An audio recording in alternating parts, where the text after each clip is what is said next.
Pessoal, tudo bom? Começamos hoje, então, o conteúdo da nossa disciplina de sistemas digitais, né?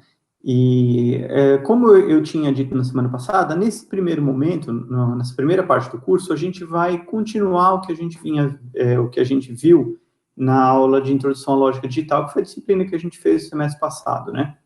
Mas a gente vai notar que, a partir de agora, a gente vai começar a conhecer um novo tipo de circuito digital, tá? Então, a lógica digital, ela divide os circuitos em circuitos de lógica combinacional, são circuitos mais simples, onde a saída ela só depende das entradas, tá? Basicamente, todos os circuitos que a gente viu na aula de introdução à lógica digital, eles pertencem a essa categoria, né? Você tem uma entrada de sinal, o circuito realiza alguns cálculos lógicos e você tem a saída. Existem também circuitos do tipo de lógica sequencial. Nesse caso, a saída ela vai depender das entradas e também de estados, né, de informações armazenadas dentro do circuito. Então, a gente passa a perceber que esse tipo de circuito, ele tem uma espécie de uma memória interna que guarda informações, né, e essas informações são usadas no cálculo das saídas. E isso permite que a gente resolva uma porção de problemas que a gente não consegue resolver com a lógica combinacional simples. Tá? Então, o circuito base para a lógica sequencial é um circuito que consegue armazenar informação, ele chama flip-flop. Tá? O flip-flop é uma unidade, é um circuito muito simples e é o circuito base para praticamente tudo que a gente vai ver na lógica sequencial. Tá? Aqui está o desenho do flip-flop mais simples que a gente tem, é o flip-flop RS, tá? É o R de reset e o S de set, né? Então, é um circuito bem simples, como a gente pode ver. Ele tem 4 portas, né? Então, ele certamente é muito mais simples do que os circuitos que a gente estava acostumado a ver no semestre passado, né? No entanto, ele tem uma diferença, né? Ele tem uma realimentação, as saídas, elas realimentam as entradas do circuito. Tá? Então, a gente pode ver aqui que a gente tem duas saídas, o Q e o Q barra, né? E a saída Q, ela volta e ela entra, né? Ela realimenta parte do circuito aqui, tá? De forma simétrica, aqui nesse caso, né? E isso acaba gerando um efeito muito interessante e que a gente vai analisar agora. Talvez a primeira pergunta seja como é que a gente analisa um circuito desse tipo, né? Então, quem é entrada e quem é saída? Fica claro aqui que as saídas são o Q e o Q barra, e uma vez que o Q barra é o complemento do Q, né? Então, quando o Q é 0, o Q barra é 1 e vice-versa, a gente não precisa nem se preocupar com ambos como saídas. A gente pode usar só o Q como saída de referência, porque a gente sabe que o Q barra vai ser o complemento do Q, certo? As entradas, claramente, são o R e o S, né?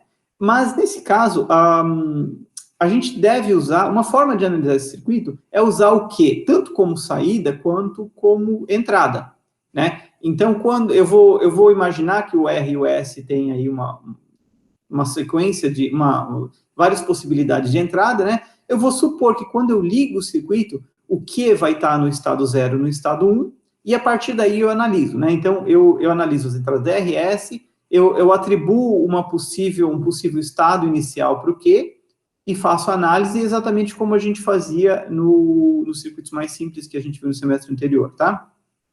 Então, vamos começar com um caso bem simples, né? Vamos imaginar que o R e o S tem 0 e que o Q, o estado inicial do Q é 0, certo? Então, o que eu tenho aqui? Né? Eu tenho tanto o R quanto o S na entrada de inversores, de modo que vai entrar 1 aqui nessas duas portas NAND, né? Então, vamos pensar aqui que o Q, inicialmente eu liguei o circuito, ele vale 0, certo? Então, eu vou ter o 0 e 1 entrando nesse NAND, né? O resultado do AND vai ser 0, com essa negação do NAND vai ser 1, tá? Sai 1 aqui, né? Esse 1 entra aqui, 1 e 1, tá? Vai dar 1 no AND, né? Com esse inversor dá 0.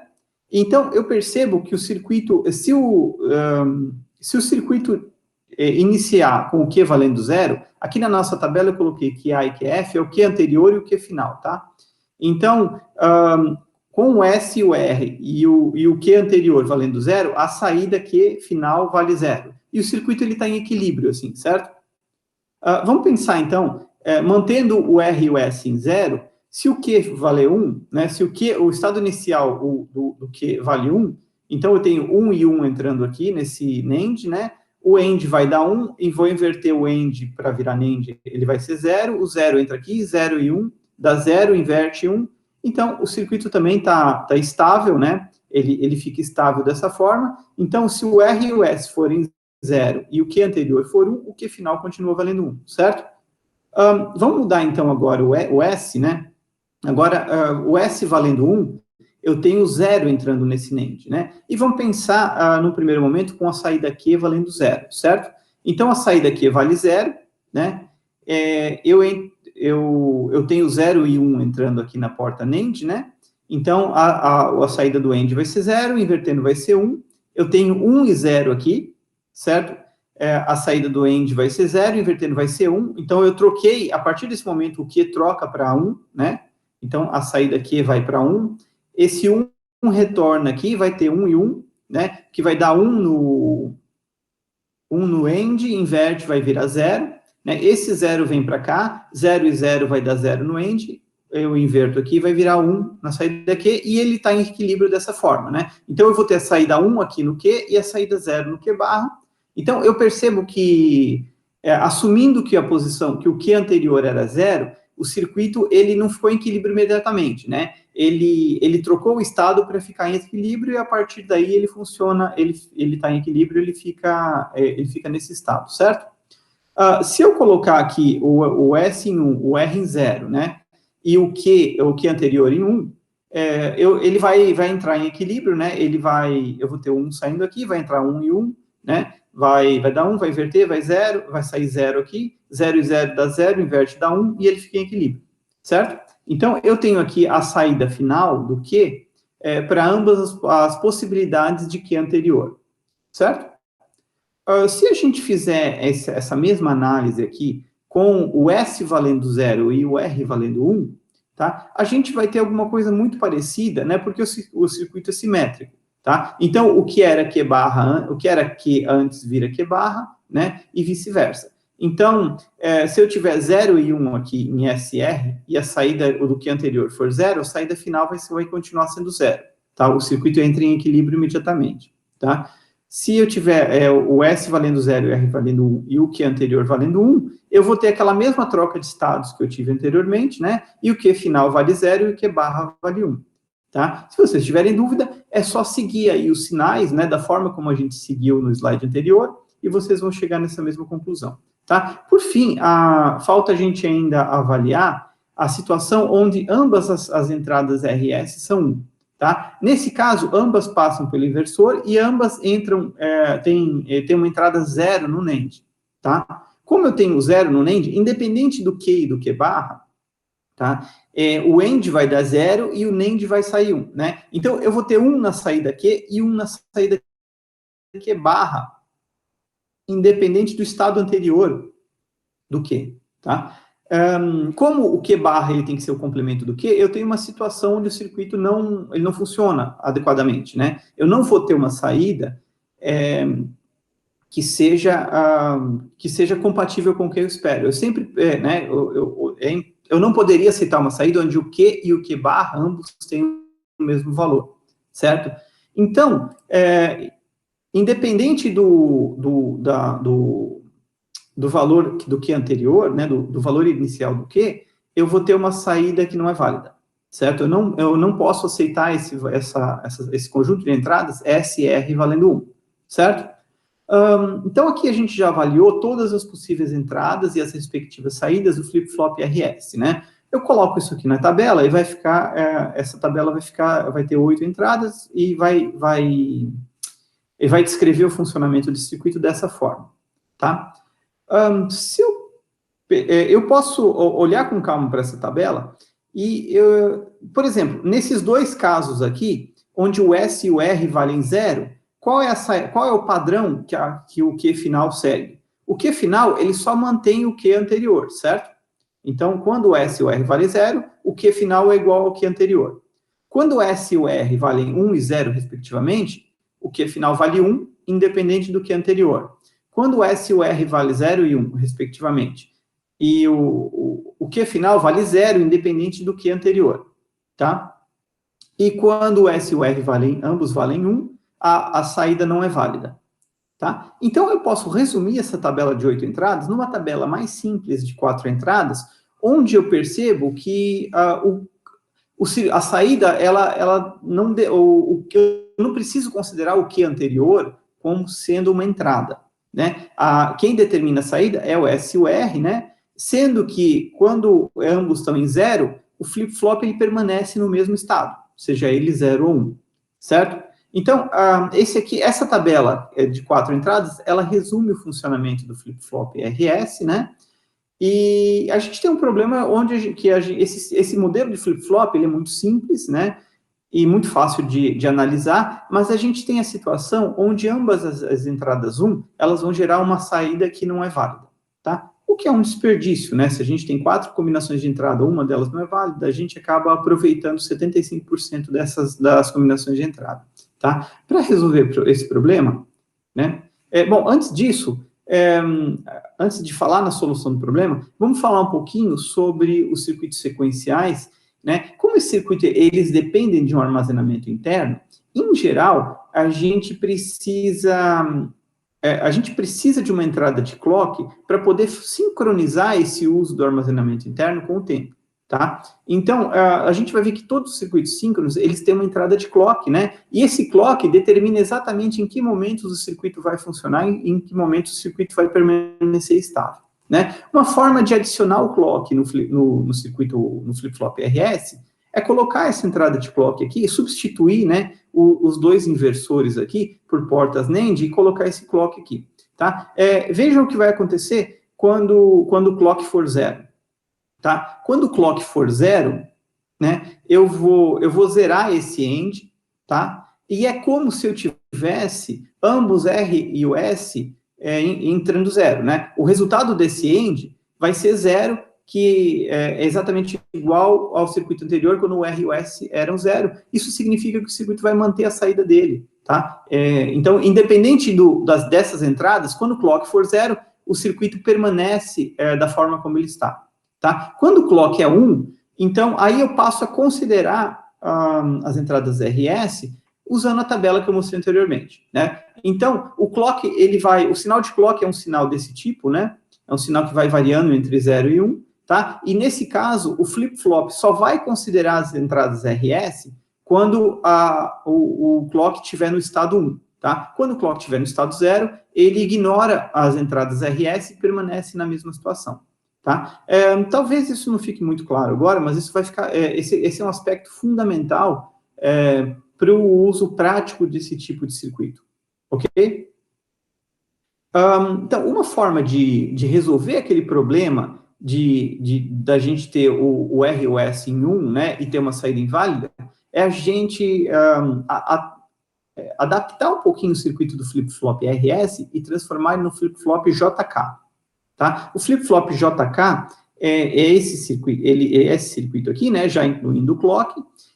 A gente pode pensar nele para facilitar a nossa análise, tá? A gente pode pensar no flip-flop RS, tá? Onde eu tenho essas portas AND aqui na entrada, né? De modo que eu crio essas entradas J e K, de modo que a entrada S do meu flip-flop JK, do meu flip-flop RS, ele vai ser o J e o Q barra, né? E a entrada R ele vai ser o Q e o K, tá? Então, eu substituí as entradas RS, né, por uma combinação de uma nova entrada e as saídas, né, e esse aqui, então, é o flip-flop JK, tá? Não é difícil a gente construir a tabela do JK, né? Então, igualmente, como a gente fez né, no exemplo anterior, eu tenho o J e o K, eu vou imaginar um estado inicial para o Q, né? Eu vou ter 3 entradas, eu vou ter 8 combinações, e essa aqui é a tabela, tá? Aqui eu tenho os possíveis estados de J, K e o Q anterior, né? Aqui eu tenho o Q anterior barra para facilitar a análise. Então, aqui eu tenho as 8 entradas, né? Se eu aplicar essa regra aqui, né, essa pequena equação do AND, eu vou ter o equivalente de RS que entra nesse flip-flop, tá? E aí eu vou perceber que fazendo essa modificação, eu não tenho nenhuma entrada onde o S e o R são 1. Então, eu evito aquela situação onde o flip-flop RS não funciona, né? E aqui na saída, então, eu vou ter o Q final, né? No caso de J, K e Q anterior valendo 0, o Q final vai ser o próprio Q anterior, tá? Aqui, na segunda linha, idem. Na terceira linha, idem, né? Eu vou ter o Q final valendo o Q anterior, sendo que o Q anterior, nesse caso, é 0, né? E assim por diante. Eu sigo aqui, tá? Se eu analisar, então, o padrão dessas 8 entradas, eu vou chegar nesse padrão aqui, tá?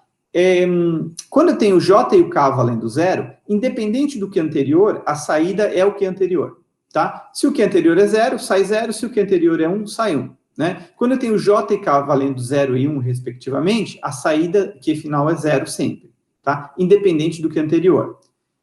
J valendo 1 e K valendo 0, a saída Q final é sempre 1, tá? E J1 e K valendo 1, a saída final, ela é o estado anterior invertido. Eu tenho QA barra na saída, tá? Então, aplicando esse padrão nessa tabela, a gente consegue resumir o funcionamento do circuito JK com essa tabela mais simples de 2 entradas, certo? 0 e 0, mantenho o estado atual, 0 e 1, forço a saída para 0, 1 e 0, forço a saída para 1, 1 e 1, eu troco o estado anterior. Se ele é 1, ele vira 0, se ele é 0, ele vira 1, certo? Então, a gente vai perceber que o flip-flop JK, ele funciona praticamente da mesma forma que o flip-flop RS, né? Com uma única diferença, onde eu substituí as entradas 1 e 1, né? De forma que no RS, essas entradas não eram válidas. Agora, essas entradas, elas são válidas e elas têm uma funcionalidade bem interessante, que é trocar o estado armazenado no flip-flop, qualquer que seja ele. Então, toda vez que eu colocar J e K valendo 1 e acionar o clock, eu vou trocar o estado do flip-flop, qualquer que seja ele, de 0 para 1, de 1 para 0, certo? Então, esse flip-flop, ele corrigiu um problema muito importante do RS, né? E o flip-flop JK, ele é o principal flip-flop disponível no mercado, tá? Então, é o flip-flop base para todos os outros. Né? A gente vai ver que tem mais algumas funcionalidades que vão ser adicionadas ao JK, mas a tabela que mapeia as entradas JK na saída Q, ela é essa aqui, certo? A gente também tem Então, a gente viu agora que o JK depende do clock, né? Então, ele só funciona quando o clock está ativo, quando o clock está inativo, ele preserva a saída, né? Ele ignora as entradas JK da mesma forma do flip-flop RS, tá? Mas em alguns momentos é interessante que a gente possa fazer que a gente possa alterar a saída do flip-flop de modo assíncrono, né? Então, relembrando, usando o clock, né, as entradas J e K junto com o clock, a gente tem a operação do flip-flop no modo síncrono, tá? Assíncrono porque ela depende de clock, né? Se eu quiser usar o flip-flop, se eu quiser forçar uma saída no flip-flop sem depender do clock, eu vou ter as entradas que operam no modo assíncrono, tá? Independente do valor do clock, elas vão e forçam a saída do meu flip-flop, né, para 0 ou para 1, de acordo com a entrada. Essas entradas, a gente chama entradas de preset e clear, tá? Então, a gente muda um pouquinho o circuito anterior, né, e coloca o preset e o clear dessa forma, tá? De modo que, quando o preset e o clear estão em 1, o circuito segue síncrono, funcionando da forma como a gente viu anteriormente. Tá? Eu altero a saída do circuito, alterando J e K, quando o clock está em 1. Tá? Se por acaso eu colocar o preset em 0, né, eu vou colocar uma entrada 0 nesse NAND, né? O AND vai para 0 e a negação do AND aqui vai para 1. Então, quando eu coloco o preset em 0, eu forço a saída aqui para 1. Tá? Quando eu coloco o clear em 0, eu forço a saída Q barra para 1, que vai me levar a uma saída Q valendo 0. Tá? Então, preset em 0, eu mudo o Q para 1. Clear em 0, eu mudo o Q para 0. Tá? Preset clear em 1, o circuito funciona normalmente. Preset clear em 0, eu entro num estado não permitido. Né? Então, aí eu forçaria ambas as saídas para 1, o que não é permitido. Tá? Então, a tabela do JK com o clock, a tabela do funcionamento síncrono está aqui, a gente viu no slide anterior, e a tabela do JK com preset clear em modo assíncrono está aqui, né? Onde 0 e 0 não é permitido, 0 e 1, então, acionando o clear com 0 e mantendo 1 no preset, a saída é 0, acionando o preset com 0 e mantendo o clear em 1, a saída é 1, e quando ambos estão em 1, que é o modo que a gente usa quase na maioria do tempo, né, na maioria das situações, eu tenho o funcionamento normal síncrono desse circuito, tá? Então, o uso do preset e do clear depende do circuito, mas normalmente eles é um uso excepcional, é uma exceção, tá? O papel do flip-flop é muito mais trabalhar com o JK, tá? Isso depende do circuito. Tem circuitos que fazem um uso um uso maior do preset clear, ok? Então, tá aqui o nosso JK com preset clear.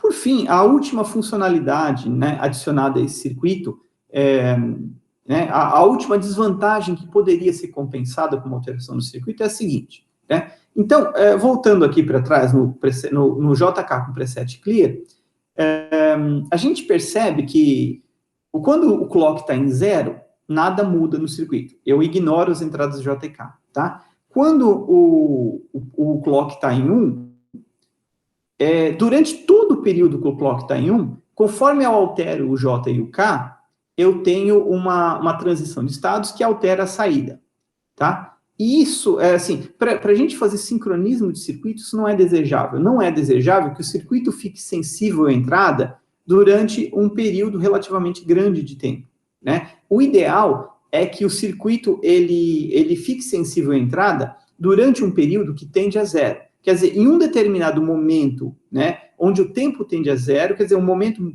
né, muito curto, eu olho para a entrada e calculo a saída, certo? Então, uma forma da gente fazer isso, né, uma alteração que vai levar a isso, é o que a gente chama de flip-flop JK, mestre-escravo com preset clear, tá? O nome ficou bem grande, mas o funcionamento, o nome ficou mais complexo do que o próprio funcionamento do circuito, tá? Então, esse nome mestre-escravo, ele vem do fato de que praticamente a gente tem dois flip-flops, um na frente do outro aqui, né? Então, a gente tem o circuito mestre e o circuito escravo, certo?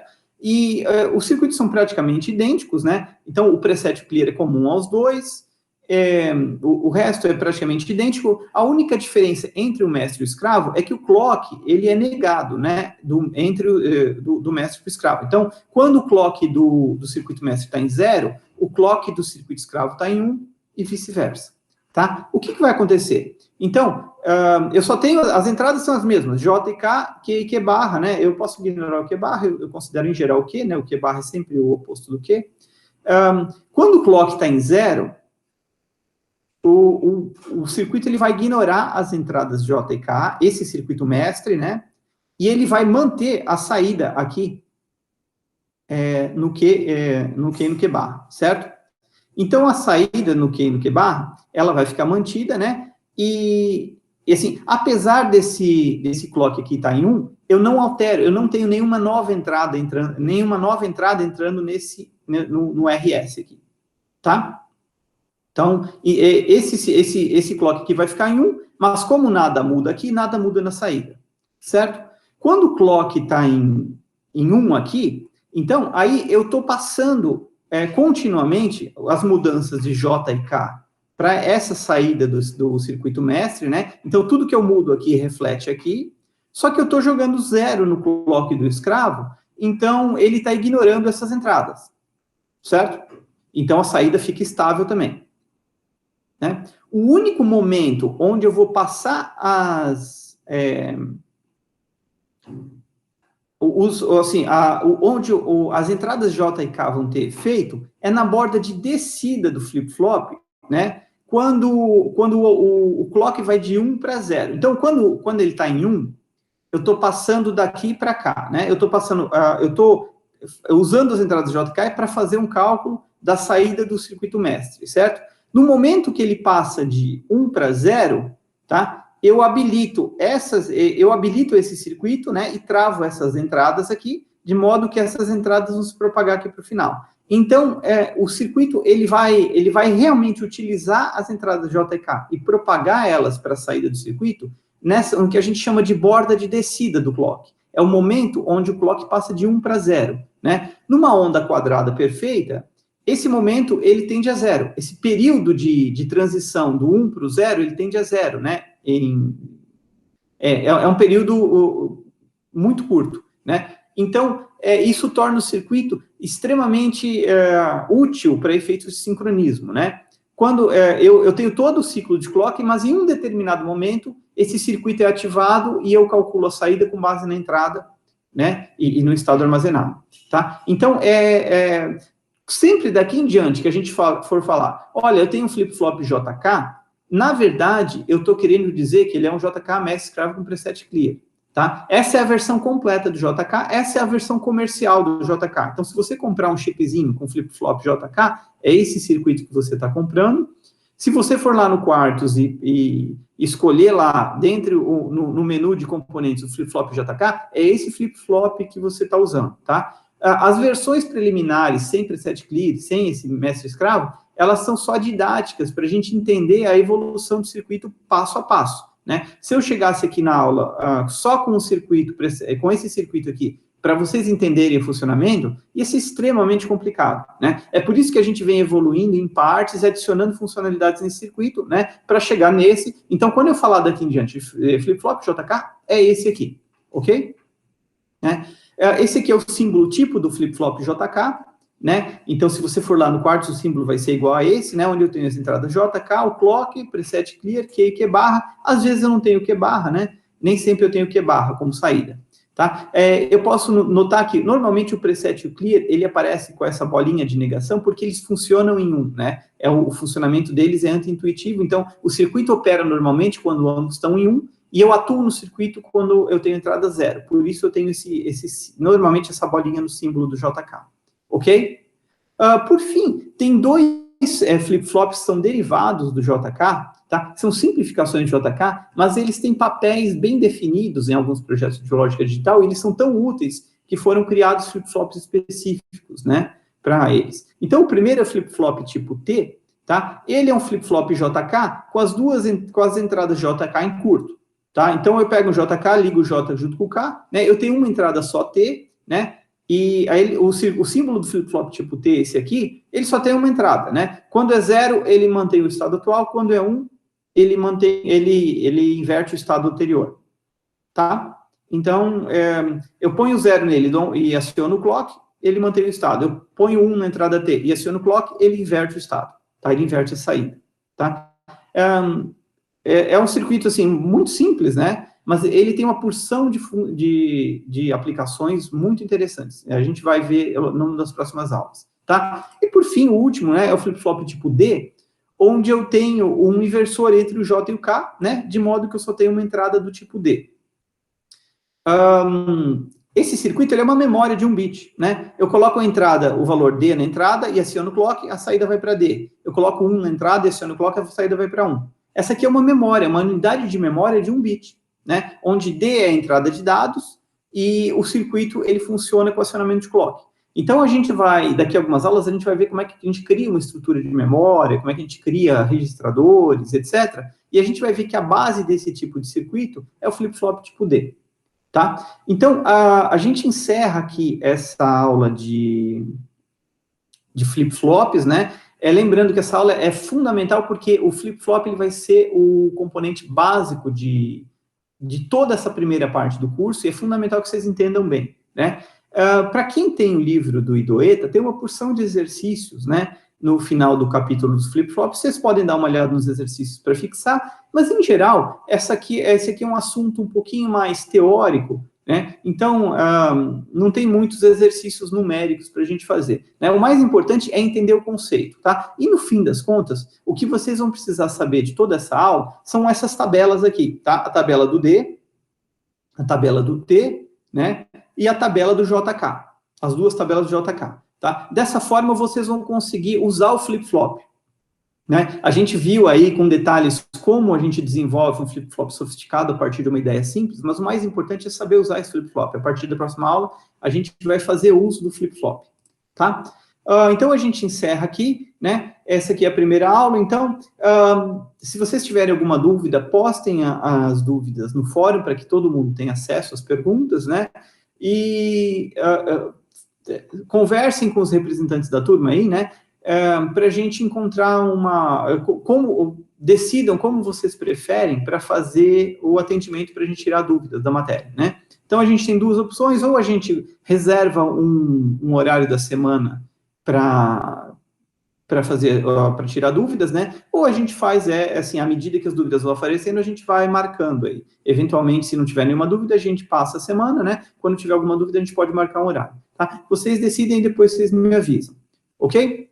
Então, por hoje é só. Na semana que vem a gente continua com a matéria, começando a ver algumas aplicações de flip-flop, tá?